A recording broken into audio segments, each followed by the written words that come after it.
As the world continues to deal with the adverse effects of climate change, the Kisumu County Assembly has passed a law that will see the county government set aside 2% of its annual development budget towards measures aimed at mitigating effects of climate change.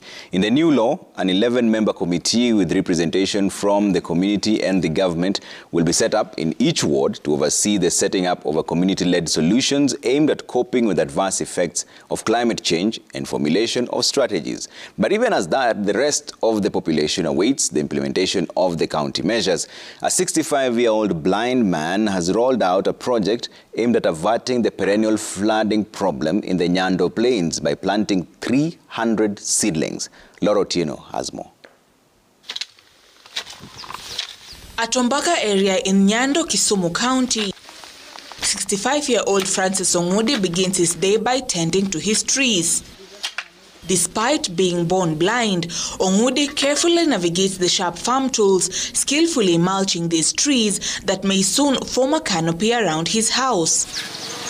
Ongudi is one of the thousands of people that were displaced following the rise in water levels at Lake Victoria. His 12-acre piece was gobbled up, and well-wishers set him up at this quarter-acre piece at Tombaka, which is also flood-prone. By the time when there was a lot of rain, it is just like bahari, kando ya bahari huko chini.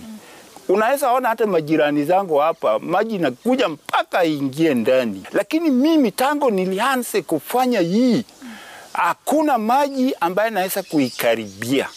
According to a scoping report published in 2021 by the United Nations, 75,000 households were affected due to the increase in water levels in Lake Victoria, with another 300,000 people at risk of displacement. The report further noting that in the last 10 years, Lake Victoria's surface has expanded to occupy an additional 601 kilometers squared, destroying thousands of farmlands and disrupting livelihoods. Mimi hapa kwa nyumba yangu, kuona ugali ni kama ndoto. Ukikula ugali wiki huu, pengine wiki ingine. Mimi nasinda tu na maji. Ndio unaweza ona mimi najaribu kuchimba hata dam hapa, niweze kupanda mboga. To mitigate the effects of climate change, Kisumu County has now ratified the Kisumu County Climate Change Act of 2020, which, among other things, compels the county government to set aside 2% of its annual development budget. The act further outlines the formation of an 11-member committee in each ward, which will steer the adaptation of homegrown solutions to onboard communities in mitigating the effects of climate change. We need to have concerted efforts. All of us have to be on board because climate change doesn't choose who to impact on.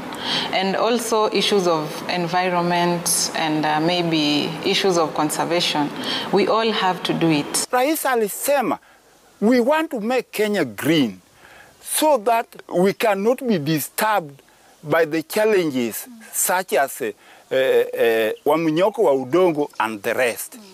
And therefore, I'm asking all the people to plant trees. Even as the government goes through its coffers to establish sustainable plans for climate financing, from Mzee Ongudi, he is contributing to the plan to increase the country's forest cover from his own pockets by planting one tree at a time to navigate the hurdles put up by climate change. Laura Otieno, Citizen TV. It is a dangerous